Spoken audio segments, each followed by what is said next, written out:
call a meeting to order. This is the August 13th meeting of the City of Jefferson Historic Preservation Commission. My name is Alan Wheat, and I am the chairperson of the commission. Brian, you want to go ahead and start with the roll call? We'll do by member saying their name. Brian Warren. Deborah Green. Brad Schaefer. Dr. Christine Boston. Donna Dietz. Rachel Senzi, city staff. Amanda Gallagher, city staff. And then online we have Laura Ward. And And Aaron Mealy, councilman. Yeah, that is muted on. We do have a quorum present, and we have an amended agenda, so make sure you have a copy of the amended agenda. Can I have a motion to adopt the agenda as printed or amended? So I guess we're voting on the amended, correct? Right, so we put out an amendment still within that 24 hours, so you can just vote on adopting the agenda. All right. Did I hear a motion to? Yeah. From Donna? Okay. Okay, we have a first and a second. Any question? All those in favor say aye. Aye. Aye. Hear no opposed. Okay, can I have a motion to approve the regular meeting minutes of July 9th, 2024, please? So moved. Second. Okay, we have first and second. Any discussion? Okay, all those in favor say aye. Aye. Okay. Any opposed? And the motion carries. Okay, new business. Demolition review for 905 Colorado Street. Yes, and we may have our demo contractor online. If you guys have any questions, she was supposed to join at 6. We received an application for demolition of one residential structure located at 905 Colorado Street. This building was declared dangerous. The purpose of the request is to demolish the structure. Midmo GIS had the structure as 1930. We don't believe that that's true. We went through some of the newspapers, and there was some late 60s, early 70s. So it still qualifies as a demolition review by the Historic Preservation Commission, but we just don't feel like this is we feel like this is a 1960s, 1970s build instead of a 1930. I'll go through the photos, exterior photos. And this property was deemed uninhabitable.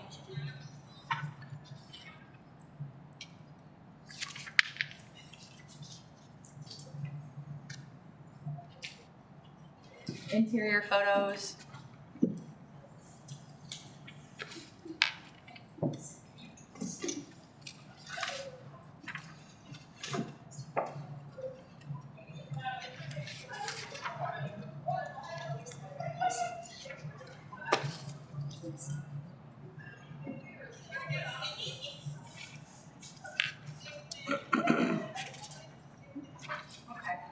So in reviewing, when going through the section 8-43F of the review criteria within the city code, the structure does not appear to hold sufficient historical significance in terms of heritage, culture, or architecture.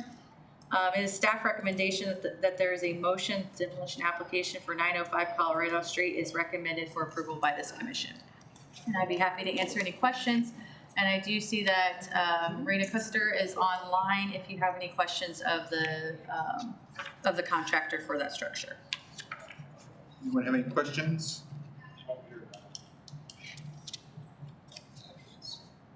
Okay. Hearing none. You'll have to do a roll call. Okay. Can I have a motion for this? That one you have to say. Make a motion. It's written down at the bottom, sample. On page 17 of your packet. No. It's Okay. Make a motion that the demolition application for 905 Colorado Street is recommended for approval. Second. So we have a motion and a second. Any discussion? Okay, hearing none. Can you take a vote? Yes, sir. Boston. Aye. Dietz. Aye. Green. Aye. Patterson. Aye. Schaefer. Aye. Ward. Aye. Warren. Aye. Weed. Aye. Okay, and the motion carries.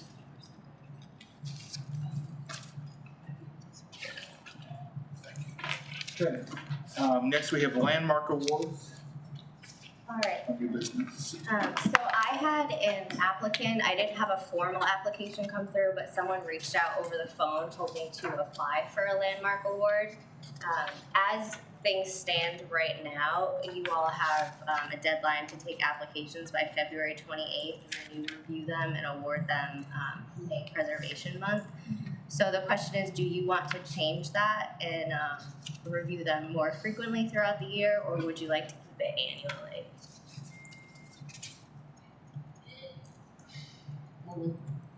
I think just knowing how these are to be processed and having applied for it and such, you don't always think about it in January to get it done, to be awarded in May. When people are finishing their homes and finishing their building projects and stuff, that's when they start thinking about that kind of thing.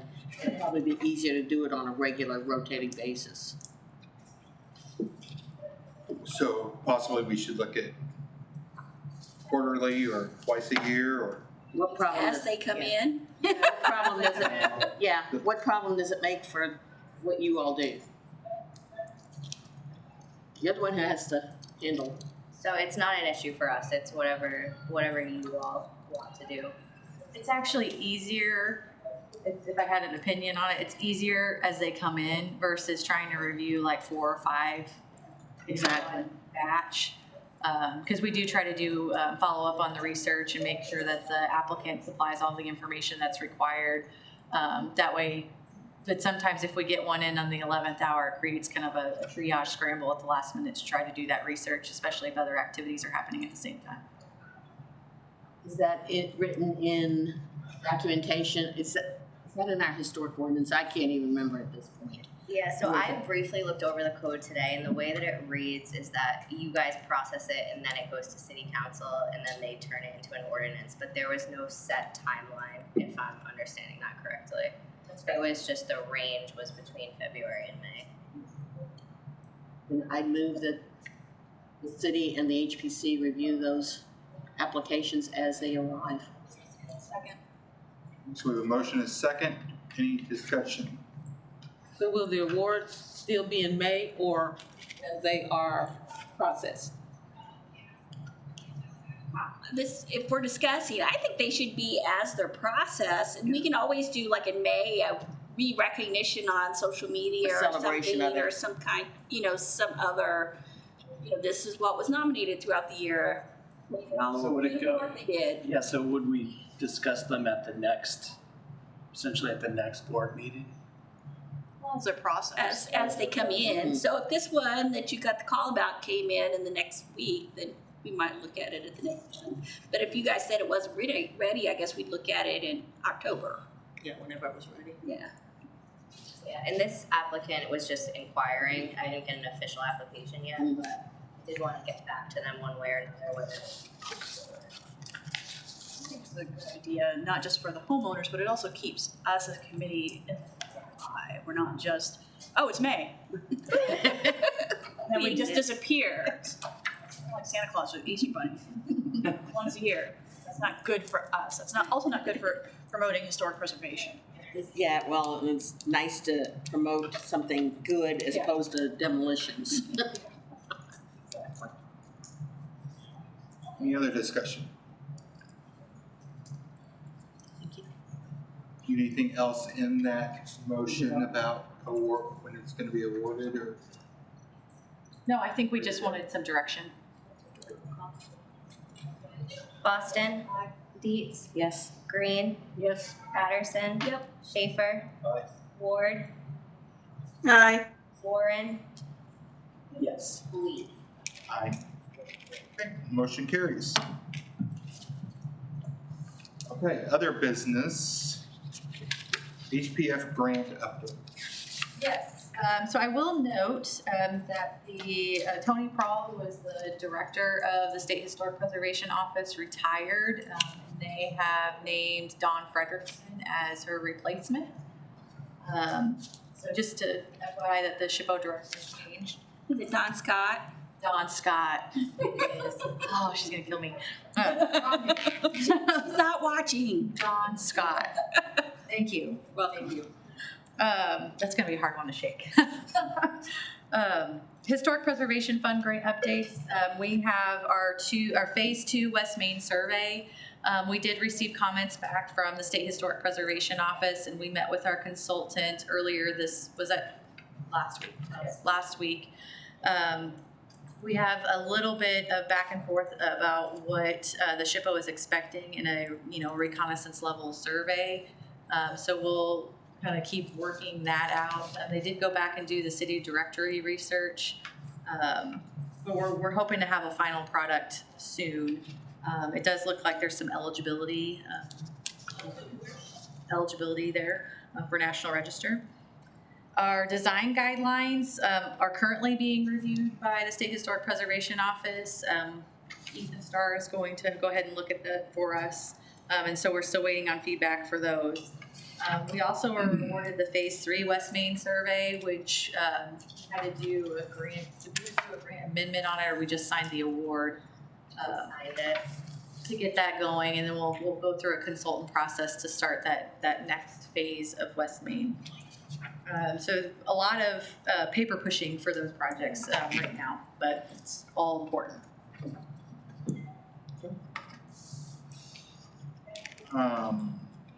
MSP updates.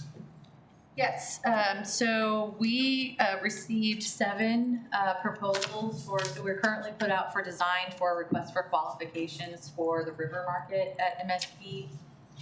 We are still working with the state and in conjunction with the One Health Lab development, with Chestnut Street build out, and also with the Department of Natural Resources in Missouri State Park for the potential of it becoming a state historic site. We're in conversations about what stays at the site. Obviously, DNR wants this gas chamber to stay in place. Also, most components of the wall. So we're working with those agencies to figure out how we can proceed with the projects. We also have the community revitalization grant with the river market. Our approach is kind of to take that project and control what we can control. There's a lot of conversations about the wall. There's a lot of conversations about Chestnut Street. So we have state agencies, and then we also have Union Pacific that's on the north side of the site. So we're trying to maintain the grant focus into where we have site control. So we're really going to look at this river market design. We had 7 kind of architectural engineering firms submit proposals to the RFQ process. Staff reviewed those today, and we're likely going to make a selection tomorrow. We're hoping that it goes on the first September council meeting for approval. We do have a quick timeline. We need to start construction by June of 25, which is not a lot of time to get that going. We probably need to have a contractor engaged by January. So it's going to be fast. We're hoping to have kind of that having some of the river market kind of pair nicely with the state with a potential historic site. We want it to feel like it belongs there, but that it's also new, and provide that kind of that civic public space that we could do in that lower yard to bring some life and vibrancy back to MSP. Is the new proposal, or what you all are doing, mesh with the state's new master plan where they're taking down part of the wall? And I was reading all this stuff, they want to move the gas chamber and whatever else. Yeah, so there's Office of Administration has submitted kind of a proposal, and then the Department of Natural Resources is working on kind of at quick speed on I don't know, like a conceptual development plan of sorts to kind of figure out what they would want out of a state historic site. So I think it's proposals at this point. I wouldn't call them plans. Okay, I was told it was a master plan. Yeah, it's, well. I know. But to just try to like figure out, from the city perspective, we're just trying to figure out a balance. We just want activity and people to be able to enjoy the site for its historic features and also to be able to be there, be present and enjoy the site. So we're negotiating with those state agencies to try to figure out that sweet spot of how we can all get a little bit of what we want. Any other questions on that? Okay, Paul Byrne grant updates. Yes, and we do have Cindy Frank is here. She's with the Cole County Historical Society on their property. You mentioned wanting some of the Paul Byrne applicants to come in and give you an update on the projects. We have spoken to all of them. Pretty much. 300 East High is still stuck in its environmental review, so they don't have a whole lot to update on, but the other entities do. Okay, Did you want an update from? yeah, please. Can you come to the? Yeah. First, thank you for allowing me to come and speak on behalf of the Cole County Historical Society. My name is Cindy Frank, and I'm a 45-year member of Carpenters Local 945 in Jefferson City, and a member of the Cole County Historical Society Board, and one of the co-chairs of the Revitalization Project campaign. We're grateful to have received the Paul Byrne Historical Grant through a sub-grant from the city of Jefferson. That being said, we were a little disappointed in the initial survey that didn't include the rear of our building. And it's only because on our fault because it was gated, the courtyard is locked, and they weren't able to get in and see it. And had we have known, we would have unlocked so that we could have included all that in the picture. We did a breakdown on our bid package so that we could do the work that the grant would cover, and then a wish list kind of proposal that was included, so we could take or use or not. And after conversations with Amanda and Rachel, we found out that we could do the things that we wanted to do through the grant. We were specifically targeting tuck pointing, and the tuck pointing needs to be patched and repaired, but also our windows are the main focus because that's what will give us the ability to be more efficient. And so we understand, we have all the briefs and our contractors are aware of all those things. And so we've overcome that hurdle. Now we're at the hurdle of raising the 20% match funding, and that's going on, and will not. If we get 30 people to donate $1,000, we'll have our money. But I don't think that that's an issue. Our contractor, because we went through a transition in the Historical Society, we hired an executive director, and there was some confusion and some miscommunications, and all that's been set aside, and the committee that was set up is going through with the work, and it's not being handled from the ED's part. And so that being said, we're on the road. We have a contract. We're going to stop by this week, maybe by the end of the week or first of next week, and have the city look at our contract, make sure that everything is in line, which I think it is. And then we're going to submit it to our contractor. We've been in contact with our contractor. We had a closed bid because in the construction industry, we know that if money amounts are higher for federal dollars, you have to have closed bids. So we did all the things right in the beginning, so we don't have to reissue that. And our contractor, of course, because we hadn't made any decisions, is booked for 24, and we were very happy when we got the extension to September of 25. And so like I said, we've been in contact with our contractor, and there's no problem. He'll start spring and doesn't see any problem being done at that time. It's here, next couple days, we got no problem. On Friday, you're looking a lot better across months in the region than what you see in high school. Anyway, any questions? Just that it's exciting, that it's moving, and that we look forward to seeing it in progress. Take lots of pictures. Oh, yeah. Very good. Thank you very much. Anyone have any questions? And Mary Adrian is also on the revitalization committee with the co-chair. Thank you. Anyone else here? I do not believe so for the Paul Brune projects. As she mentioned, we did get an extension through the National Park Service for the overall grant until September of 2025. They were indicated that we were kind of normal with the other Paul Brune recipients, so it makes me feel a little bit better about requesting the extension. The other update is that we did formally deobligate 206 to 210 East High Streets, the old JCPenney building. We deobligated their funding. We did include a spreadsheet that was not within the packet. It's its own separate sheet, and it's also up on the screen. And it's completely up to this body. So we have $183,505 that are deobligated. The options are we can open up another competitive round, or we can have this funding go to already existing projects. Do we need to make a motion? Yeah, and then how you would like that funding, if you want to split it even 5 ways, if you want to obligate, we just need to rework those, and we'll have to rework the funding agreements, and it's good timing because we have to do that anyway with the extension.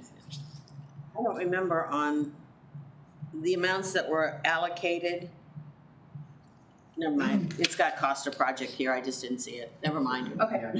So we funded $183,505 is what we had for 206, 210 East High. If we would just divide it out by the other ones that are left, that comes to $36,701 split up. Just FYI. That doesn't put anybody over the cost of projects. Based on the cost of the project, the original. So originally there was a percentage base, like if everybody would take a reduced amount. So everybody's ask was reduced by a certain percentage based off of the amount of funding that we had available. And I will say I've heard from every single project except 300 East High because they're still an environmental, but the other 4 all are experiencing cost overruns. So I would imagine that.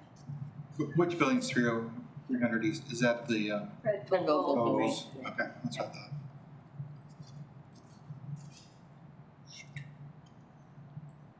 Oh, if we reallocated to the current recipients, would that affect their match obligation or no? No. And if we opened it back up for competitiveness, I'm not saying we're doing it, I'm just asking questions. Trying to make an informed decision, Tiffany. Oh, I'm sorry. I'm like, it's taken us 3 years to get here. Would that affect the timeline of our grant? It would. That's my concern. My concern is if we reopen it and then knowing how construction is on a good day, we are not in a good day here in Missouri, would that make it so that we gave this money but then ultimately had to take it away because it wasn't spent in a timely manner? So the process for the recipients that are up on the screen is we had to create all of the documents, all the policies and procedures, which we already have that, so we don't have to redo that, but we would have to hold probably another application workshop, formally advertise it, keep it open for at least 30 days, and that's not a lot of time for somebody to put together an application. And then we'd have to train them on how to administer their funding, and then they'd have to go through an environmental review process, which is what held up. Yeah. You know, it took, I mean, one of our projects is still in it. I can't remember, how long did it take? Yeah, it took about a year. About a year. And we still have a September 2025 deadline, right? Yeah, it was gonna be in this year. Right. Trust me, Rachel, I understand the pains of trying to get a contractor as I'm trying to do that right now at my house. And one of the nice things about whenever we did this was the five still existing recipients were the ones who decided, who came to us and said, let's divide it between 6. Unfortunately, the one who's been deobligated now was the one who was not, In favor did of not that. show up. Did not show up for it. So, Are we just considering just like dividing the 183 by 5 and dividing it up, or does it need to be prorated, or? That's a decision we have to make. It does not, so the question about the match was application points based off of like the percentage of total cost to that. Because this is more of a de-obligation in the timelines, I don't think it's fair, especially since people are midstream, to ask for more match at this time. Well, they may be doing it anyway. It's not a National Park Service requirement, nor is it a city requirement from our perspective, so it doesn't have to include more match. and they have to show that how the money was spent, and there's obviously guidelines to be reimbursed. Correct. Did you have something? Well, I'm hearing this amount that would be divided up, and a project that only is valued at $50,000, you're gonna give them. That's my question. Yeah. Should it be prorated based on the size of the project? Because there's one project here, the total cost is $51,000, and that would give them an additional $35,000 something. So that's why I'm asking, if it should be based on So when we project when we cost. did it originally, we took the total amount of money we had, and we took what they had asked for, and we made a percentage of it, and that's how we divided it. And we could very easily do that again. Yeah, if that's the choice of the commission, I would like to maybe let us do the numbers and put it on an updated spreadsheet and come back at the next meeting for a vote, if that's the direction that you all would like to take. Yeah, that might be best, right? I mean, do we still need to, I do think I'm in favor of just splitting whatever the amount is, the 183 between the 5 projects. I think that's the smartest way to go. But do we just table it until the next meeting when we have a hard number, or do we say, or how do you want it to do So that? what about if we had a motion to go ahead and obligate that we're going to divide the amount we have, but we will table the amount until our next meeting. If Rachel goes back and then she comes back with this, you only have one motion to do. But now you're gonna do a motion that says you're going to give the money. Well, don't you need something though about what we're doing with this money? If you want to make a motion to request staff to put together a prorated based off of total project cost and how much money is available, we can rework that spreadsheet and bring it back to. I move what she said. A second. Okay, so we have a first and a second. To do, What's the motion then? To have Staff, staff do a prorated number to divide the 183 and change among the 5. And we can just approve the number one. okay, so we have first and second. Any more discussion on that? Okay. Ready? Cameron, Boston. Aye. Dietz. Aye. Green. Yes. Patterson. Yes. Schaefer. Ward. Aye. Warren. Yes. Weed. Aye. Motion carries. Okay, Historic Preservation Committee Code Revision Draft. It's in your packet. The draft code is in your packet. After 2 years of work, does any of the committee members want to give an update?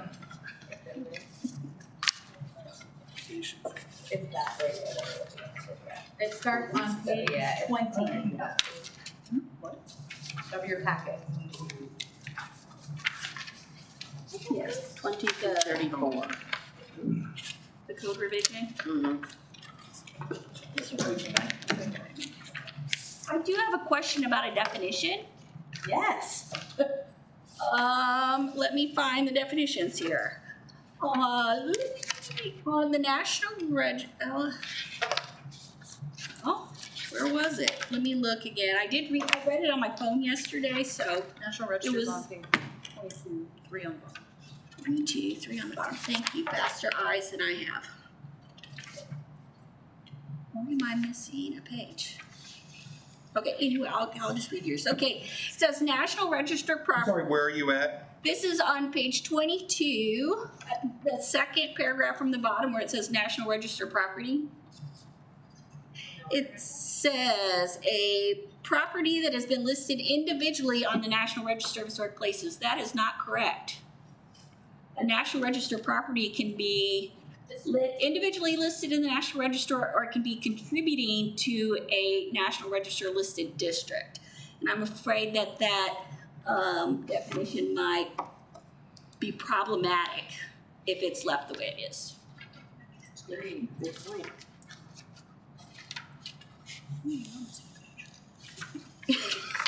Maybe I just jumbled it up. Okay, I'm not crazy then. I knew I saw it. I am maybe crazy. Anything else? So Rachel, Yes. with her making that information available, does the Code Revision Commission have to take any action on it, or is it just something that's has to be So- done for necessity? Where we're currently at, Amanda, I might need to pull on you. We met the 20th of last month. And we had one kind of little section to go over regarding the how to do a certificate of appropriateness process and review. And a lot of it was, if you pull a building permit, it's not necessarily going to cover like the design elements that are listed in a local historic district. So we wanted to make sure we got that corrected.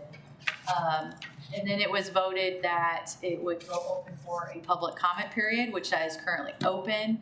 Amanda, do you remember when the public comment period ends? September 9th. September 9th. The idea was to have it the day before our next meeting. So what we'll do, and this will include this, is we'll compile all of the comments made. So the suggestions, this update of that's why we do this. Any comments that are received we'll compile, and it might not go through the first HPC meeting, and then as the body we'll figure out, do we need to accept these comments? Are these just comments, or are they kind of language suggestions that we can incorporate in the text? It'll have to go through Historic Preservation Commission, Planning and Zoning, Public Works and Planning, and then City Council. That's kind of its journey. It can stay in one of those bodies for more than one meeting. It can get kicked back to the Code Revision Committee or to this body for review. But this was the product of what the Stakeholders Committee came up with after 2 years of work. I'm thankful to that group, for those on this body that participated on that. It was a lot of conversation, a lot of back and forth, a lot of hurry up and wait, or waiting for staff to review. So we really appreciate the work that went into this draft. So please, if you do have any comments, send them to Amanda Gallagher. She's gonna field all the comments that we have, and we're gonna compile them all and form some sort of response to it, and then see if we can get the best product before we send it on its approval. All right, RFP East Capitol Avenue. Yes, so we did, the RFPs for East Capitol Avenue have closed. We've been going through them as staff. It will be reviewed in a closed session. Our first meeting is this Friday at noon. Tiffany and Brad, did you get the 16th? Yep. Yep, it's on my calendar. Yep. Can't really share a whole lot of information. It does have, anytime that you have private development, it's different if you're talking about public dollars and public projects. We can be open all day long, but when we have people's banking information and their development ideas and they're competing, we do have to keep that information closed. I believe we received 11 proposals, if I remember correctly. And then Brad Schaefer and Tiffany Patterson are going to participate as kind of technical experts for the city council. Timelines are kind of dependent on how quickly the city council can make decisions. But that's pretty much the update for that. Is that the RFPs have closed. We received a good collection of them, and we'll start reviewing them with city council. Is there a proposal for every building? Every building, yes, not every lot.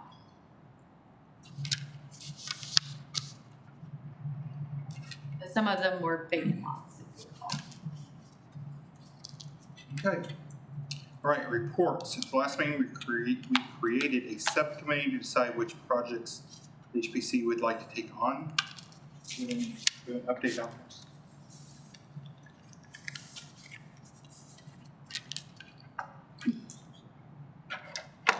That Laura and Tiffany for Oh my gosh, yep, I totally forgot. Sorry, Laura. I forgot too.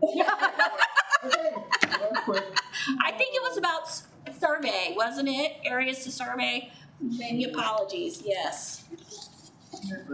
Short report. Okay, moving on. Public comment.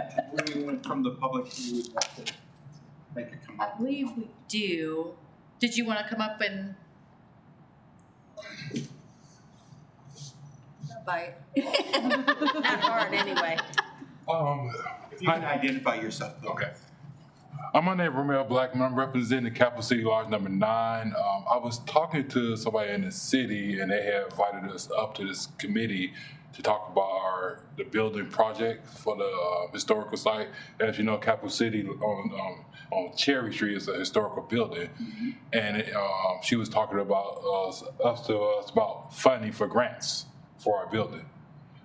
She mentioned 3 buildings: our building, the martial arts school, and the community center. I think that was what she highlighted on the email to me about the Capitol historic sites, and that's why I'm here. You do have a very cool building there on Cherry Street. Yes, we do. It's a treasure. Yeah. Listed as Genski store. Yeah. Yes. Yes. I think it has a second name with their lodge name. I can't remember, but yeah.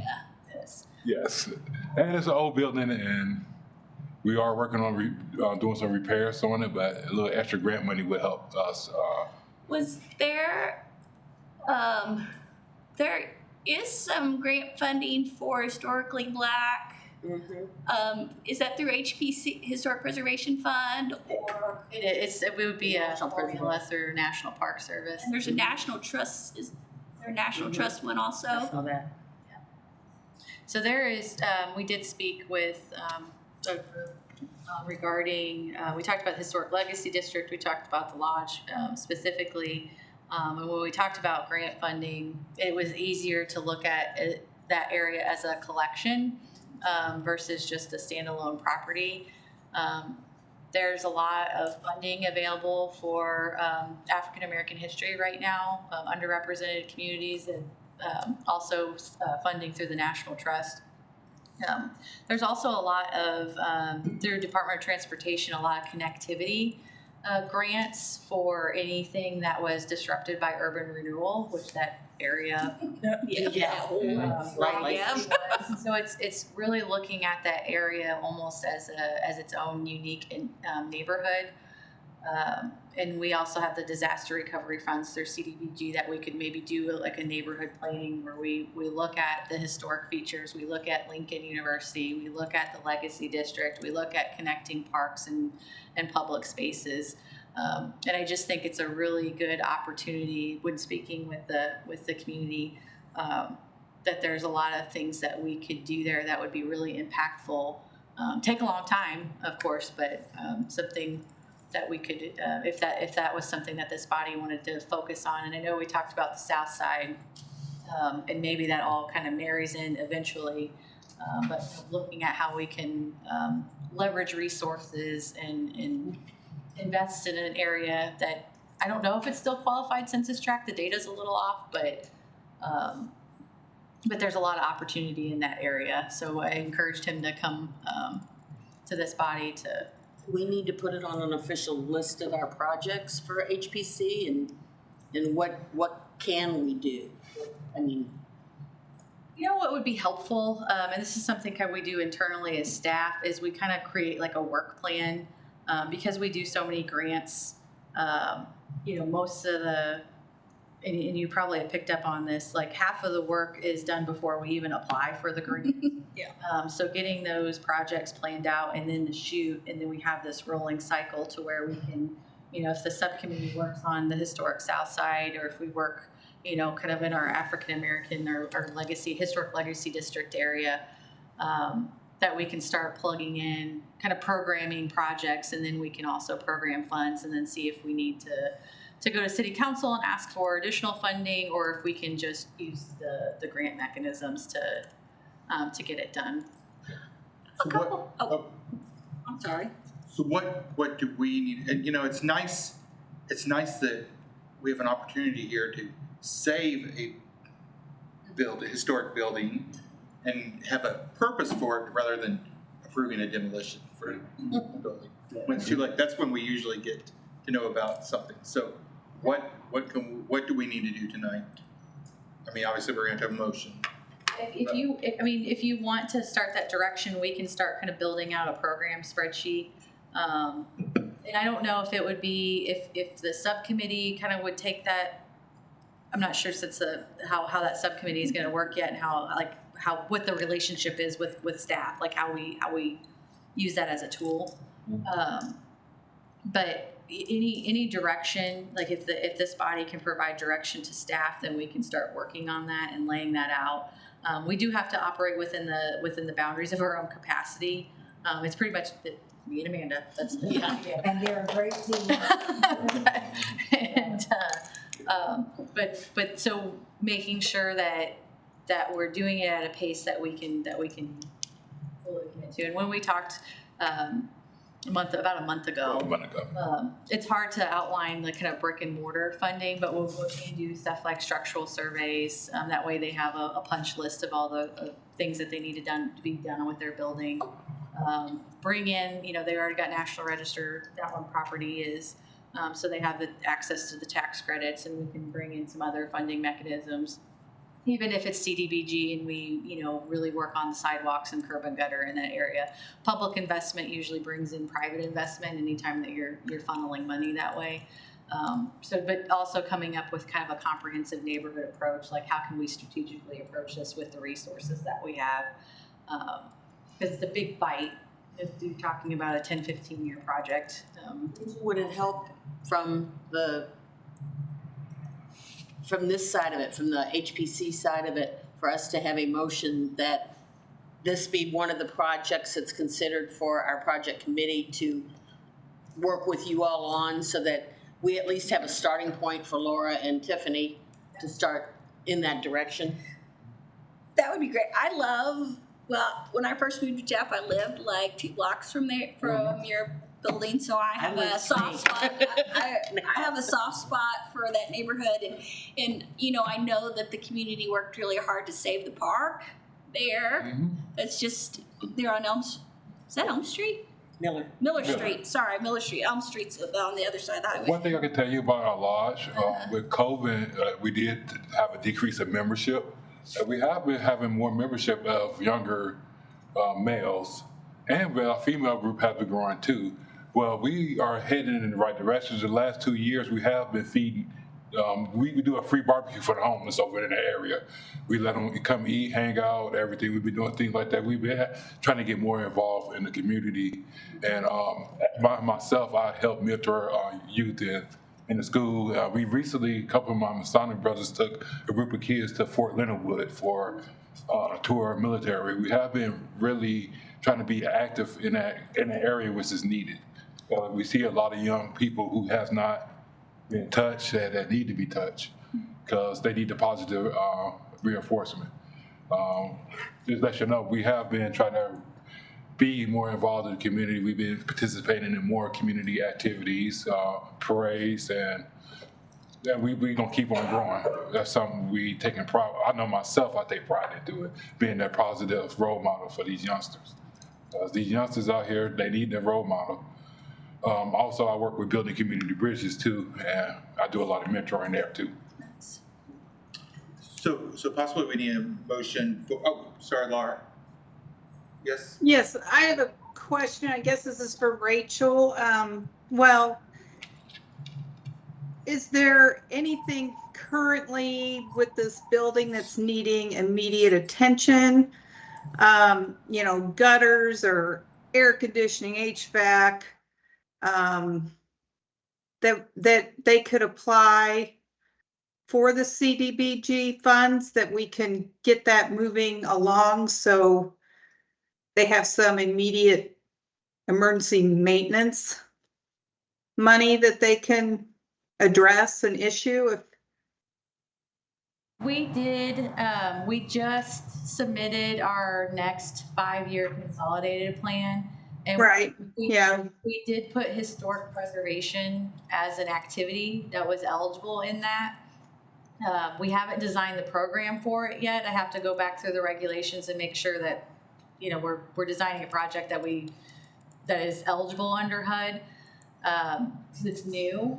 We don't have it existing currently, but it will be eligible for funding in starting January 1 of 25. But it might not be exactly January 1 because we have to design that program, but we are trying to, we're basically trying to, like, I don't want to say weaponize, that sounds, but we're trying to like aim every funding mechanism that we can at just housing stock, especially since it's HUD money, whether it's historic preservation of existing housing, you know, or building new housing. We're just trying to open up every mechanism that we can, and historic preservation is one of the activities that we opened up for the next 5 years. And part of CDBG, we no longer have the facade program, correct? So that's no longer a bucket. It is still existing. It's not currently open. And we're looking at revamping the Neighborhood Reinvestment Act so that way we can be a little bit more flexible with those funds. So just to give a background to those, so we do have a city-funded program through the Neighborhood Reinvestment Act. It's supposed to fund 5 different projects: adaptive reuse, commercial facade, residential facade, down payment assistance. I'm forgetting one. Maybe that's it. Commercial facade, residential facade, adaptive reuse, down payment assistance. Is that it? I don't remember. There's 5. I'll email it out if I figure it out. But basically, like within the code, it outlines eligibility. So for like commercial facade, it says you have to invest up to $40,000 in your building before you're eligible for that incentive. And then for down payment assistance, it's not eligible for any house that's over $150,000. It's something to where we should not have put those things in the code, because I don't think you can. It's really hard to find a house for $150,000 right now. So we're looking at those things and seeing if we can have the Neighborhood Reinvestment Act live in the code, and then we have guidelines that feed into it to where we can have a little bit more flexibility to do projects like this one. Because right now I don't think it would be eligible unless they were spending $40,000, and we'd have to have that documentation. Is that a hard match, or can there be a soft match for that? So there, Because in labor and maintenance and painting, and I mean, that adds up. Sure. So the incentive is property tax reimbursement. Do you pay property tax on that? Probably not as a not-for-profit. That's another, kind of, it looks good. It looks good on paper. now it doesn't function very well. So we're going to be looking at revamping that ordinance as well. We have a lot of things coming up in 25. I move that project in association with the Masons Hall. What do you call it, lodge? I'm sorry. Masada Lodge. That's Lodge. fine. Be put on the projected project list for Laura and Tiffany to explore in conjunction with Rachel's department. Second. Does that work with you? Works. Sounds like a Okay, great- so we have a motion and a second. Any discussion? Okay with the 4 individuals? I'm fine with that. It's just carving out time to actually do it. That's 2 projects. But it's a project now that you can put Yeah, on your list. that's true. Well, in truth, I mean, I thought we were assigned for the south side boundaries, you know, to come up with boundaries for that. I mean, I'm happy to add this also, but I didn't realize we were voted to be the committee for all of the proposed projects. We might need another, like I said, I am happy to assist with both projects. It would be nice to have maybe another person volunteer to assist with that, so maybe we can divide and conquer some stuff. I also need a specific assignment, and I'm gonna have to look through the minutes from the last meeting, because I think we did have a specific assignment about the south side. Looking at that. We did. I looked at the minutes again too, and it was just regarding the south side boundaries district coming up with an area that we could survey. You know, chopping it up in smaller pieces. Seeing how to phase the south side survey, yeah. Laura, would it be better if we waited to bring this motion to the floor, and I can rescind it having made it, and wait until we see what what other type of things are coming? Because I can see us all, and we keep talking about it, but we haven't done it, getting involved in more projects as a commission, rather than just sitting and approving demolitions all the time. Correct, and it's not gonna take Tiffany and I very long to come up with the area. I already know the area. We just have to make sure that the numbers of the properties that are in this area fit the number that can be surveyed. But no, I'm just talking about the role of this committee that was set up. I didn't realize it was a committee that was going to continue, working on what the committee will be what the whole commission will be working on. And I don't mind doing the Masonic Lodge at all. I work very closely with BCB, so I have a compassion for these individuals. And I know them, so I don't mind at all working on this either. I just meant in the future, I don't know if I can continue carrying on more and more, plans. At this point, should we depend on you all to get resources that are available, and then we look at forming a subcommittee to look at it? Would that be a better way of doing this? What we look for as staff is for things like this that is like a really like a neighborhood type approach or a community driven approach. It's not to be staff led, but to be driven through citizen bodies and through members of the community coming forward and saying this is. So do you have a list of things? Do you have a list of what needs to happen first? Well, I mean, I think the first thing that we would do, and that we do have funding available for now, is a neighborhood planning document. So if we could have like a third-party consultant come in and lead stakeholder groups in the community and say, hey, we've got, so there's 2 different questions. There's what can we do for the area, and then what can we do for the lodge? So our first thing is that we need what are you saying, a survey done for that? So for the lodge is already listed. Right. And so the things that we could do for it currently is either wait till 25 and where we have the historic preservation funding available, and there's a program that they could participate in that they would be eligible for. We could also apply for an HPF grant, which will probably be during the next cycle. So you're looking at a full year from now before the funds is there to do a structural survey. So we could bring in somebody that could do a structural assessment on the property, and that gives them a report of the things that they can do. there's not a lot of funding available for brick and mortar type historic preservation. That's why the Paul Bruin grant is such a gift to this community, because the National Park Service does not do brick and mortar projects. So it's very challenging to get that funding to be able to use for that. So really the tools that we have available is the structural assessment, the HPF grant, or the waiting till 25 until CDBG opens up with a historic preservation activity. I could see where a structural assessment would be very helpful to any property owner, so you're not spending good money after bad, so you know where to, know where to start and phase a project. To make sure you hit them, as you're raising money, hit the things that are going to stabilize the building first, and remove any dangerous aspects to the building if there are any. Is that something where funds are currently available, or something that might become available in January, or? So that's, I think we could tie that in with maybe the CDBG funds. I think HPF is going to be over a year. And if you're talking about a year before we find out we get it, and then we have to get it probably 18 months before we're actually doing the work. So that timeline is further out. Gotcha. Sorry about that. Thank you.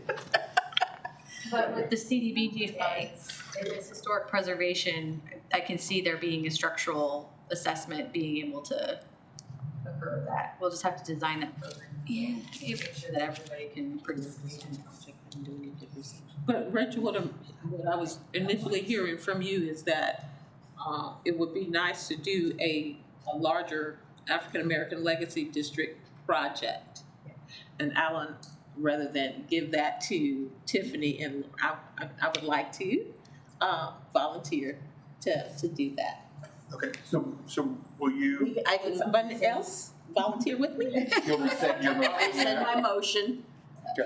Okay, so make your motion then. Is that all right with you? I move that we create another subcommittee to investigate and survey the African American Legacy District with special attention on the lodge.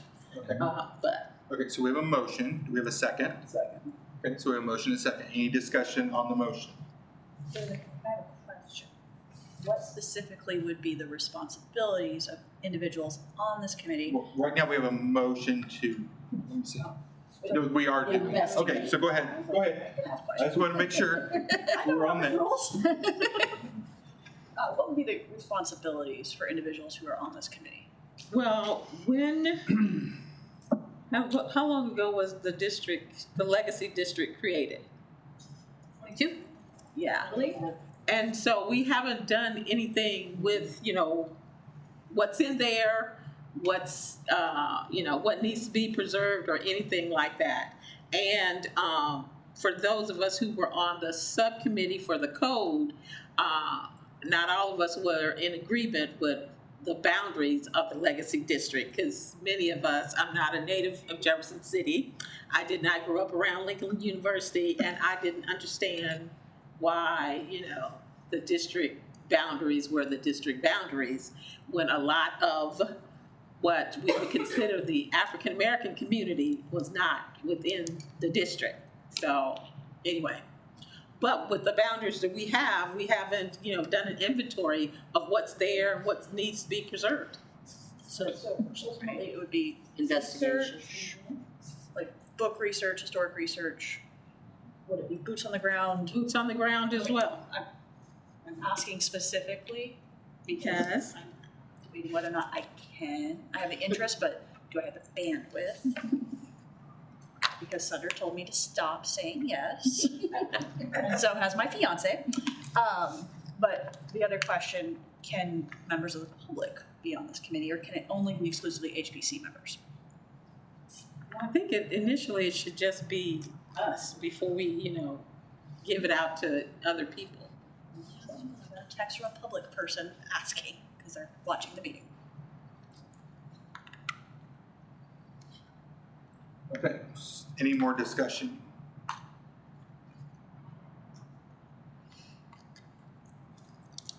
Okay, so ready for a vote? Motion for subcommittee, second. Are we looking for other members? Well, we'll go ahead Get the and committee. vote on this and then we'll do what's necessary. Alrighty. Boston? Yes, aye. Dietz? Aye. Green? Yes. Patterson? Yep. Schaefer? Aye. Ward? Aye. Warren? Yes. Aye. Okay, so now we need to ask who would like to serve on this subcommittee. I said I can help you. Right. I just don't know how much. Yeah, I'm, like I said, I'm happy to help, especially like if there are boots on the ground days where we say like a Saturday, we're gonna go walk the neighborhood and take a bunch of pictures and do descriptions or something like that. I'm happy to do that, help with that aspect, but I need like a date and a time. I'll serve on it also.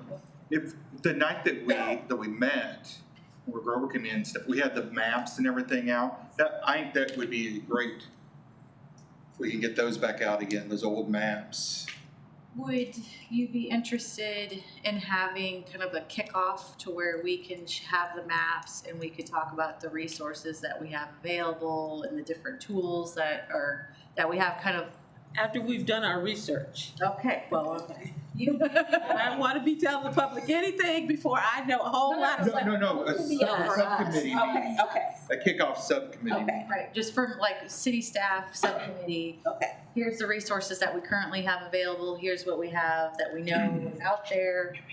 That way you can maybe target your work a little bit. Okay. I'm with Tiffany, I'm not saying I'm formally on the committee, but if you need help and I'm available. Yeah. I think that's a good compromise I'm good between the boss and the partner. Very non-committal. Yeah. You can mark And it. I don't want my partner to leave me because I've gone insane.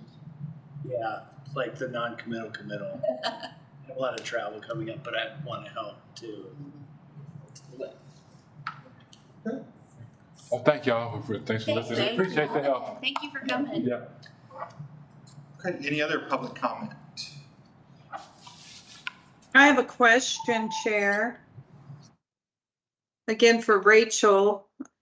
What is the process for individuals, or do staff initiate them, or can HPC initiate a property or an area for sidewalk repairs or replacements through CDBG funds?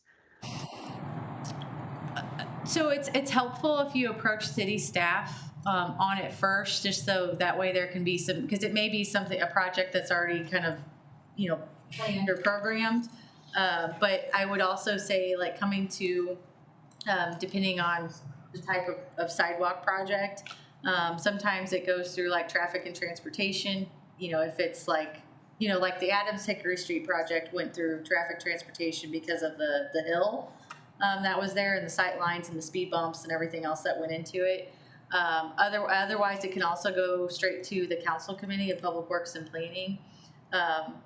We generally, now that we have the active transportation plan, I could pull out projects from that because it's an identified planning document that has been improved, so it could be staff generated in that direction. But I always prefer like those public dollars to be kind of that community driven. That way it's not staff just picking and choosing where it gets funding. For CDBG projects that are infrastructure like that, it does have to be in a qualified census tract. Originally, we had 105, 106, and 207. Right now, it looks like we only have one left, which is 207. So it's anything north of 50 down to Riverside or Benton. And then 54 is the western boundary. So it's basically the capital to MSP area that we could justify spending it in, because we have to look at the beneficiaries, and it has to be an LMI census tract or census block. So there's other options where we could break down an area.